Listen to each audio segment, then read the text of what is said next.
मुंबई ते दिल्ली नंतर पूर्ण महाराष्ट्रभर त्यांनी सायकलवरती पेन्शन संघर्ष यात्रा काढली, ज्याच्यामुळे सरकारला तो बऱ्यापैकी घाम फुटलाय। आणि आता जे परिवर्तन झाले या इलेक्शन मध्ये त्याचा एक भाग सरकार थोडा सकारात्मक झालेला आहे। आणि असं सामान्य शिक्षक जे सेवानिवृत्त मुख्याध्यापक आहेत त्यांनी विहारच घेतली आहे। त्यांच्या पत्नी पण शिक्षिका आहे, माध्यमिक शिक्षिका। कुठली राजकीय पार्श्वभूमी नाही, फक्त काम करायचं, शिक्षक समाजासाठी काम करायचं। स्वतःला पेन्शन असून सुद्धा आपल्या इतर बंधू भगिनींना सुद्धा मिळाली पाहिजे, म्हणून त्या DCPS दाखल्यासाठी खूप मोठा लढा आहे। अनेक कोणाचा चहा न पिता विभागातल्या कोणीही शिक्षक गेला तर त्याचं काम करून देणार, म्हणजे मग तिथे टाळा लावतील किंवा धरून बसून राहतील त्या ऑफिसमध्ये, पण काम केल्याशिवाय बाहेर निघणार नाही, एवढा कामांचा धडाका आहे। आणि असा शिक्षक माणूस जेव्हा तिथे जातो त्याला शिक्षणाच्या समस्या, शिक्षणाची जाण असते, परिस्थितीची जाण असते, आणि तो जेवढ्या पोटतिडकीने आपल्या समस्या हाऊसमध्ये मांडू शकतो तेवढा दुसरा नाही करू शकत। आणि गेल्या 2 पंचवार्षिकपासून एक पाकिट संस्कृतीमध्ये आले, नंतर पैठणी संस्कृती आली, त्याच्यामुळे काही म्हणा आपल्या शिक्षक समाजाची एक वेगळी प्रतिमा समाजामध्ये उमटायला लागली। म्हणजे अगदी गल्लीबोळातला माणूस सुद्धा म्हणतो काय शिक्षक सुद्धा सर विकल्या जातात, मग ते काय, म्हणजे असे शब्द पडल्यानंतर आपल्याला सुद्धा कुठेतरी मन हेलावतं। आणि ही प्रतिमा, कारण गेल्या 2 पंचवार्षिकपासून राजकीय पुढाऱ्यांचा प्रवेश या ज्यांच्या खडूपाड्याशी दिल मात्र संबंध असे लोक इथे उतरत आहेत।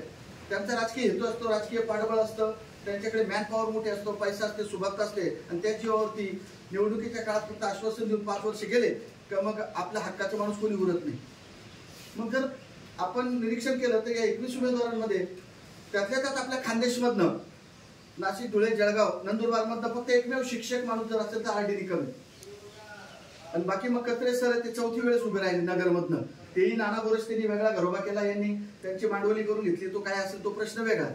पण आपल्या शिक्षकांचा प्रतिनिधी तिथे जाईल, तो ज्या पोटतिडकीने बोलेल तेवढा राजकीय पुढारी करू शकत नाही। आणि म्हणून ही एक आपली कुठेतरी तो कलंक लागलाय आपल्या शिक्षकी पेशाला किंवा आपल्या शिक्षक मतदारसंघासाठी, तो पुसून टाकण्याची वेळ आलेली आहे। आणि आपल्या हक्काचा माणूस जर सभागृहात गेला तर नक्कीच आपल्या अशा आकांक्षा फलद्रूप ठरतील। आपण हात देताच तो माणूस आपल्या हक्काला धावून येईल, रस्त्यावरती आंदोलन करणारा माणूस आहे। आणि म्हणून येत्या 26 तारखेला आपण आपल्या शिक्षकांचा आमदार म्हणून त्यांना जर सभागृहात पाठवलं तर सरस्वती सुद्धा आपल्यावरती खुश होईल। आणि आपण ज्या ठिकाणी काम करतो ते काम केल्यानंतर आपल्याला सुद्धा मनाला निवडून गेल्यानंतर समाधान लागेल की आपण योग्य माणसाला निवडून दिलाय, आपल्या मताला सुद्धा न्याय मिळेल। म्हणून आपल्या सर्व शिक्षक बंधू भगिनींना विनंती आहे की ज्यांनी शिक्षण पेन्शनचा लढा नव्हे तर अनेक कामं केले आणि असं शिक्षक चळवळीतून पुढे राहिला हा माणूस जर सभागृहात जात असेल तर नक्की त्यांचे हात बळकट करावेत। आपण आपलं अमूल्य मत RD निकम सर यांचा अनुक्रम नंबर आहे 16, त्यांना आपलं बहुमूल्य मत देऊन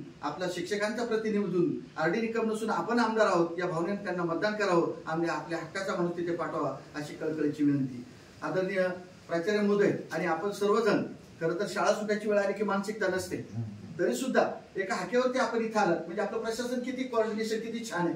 अगदी 2 मिनिटांमध्ये सरांनी कॉल केला आणि आपण सुद्धा आलात, कारण हा प्रशासन कुशलतेचा भाग आहे।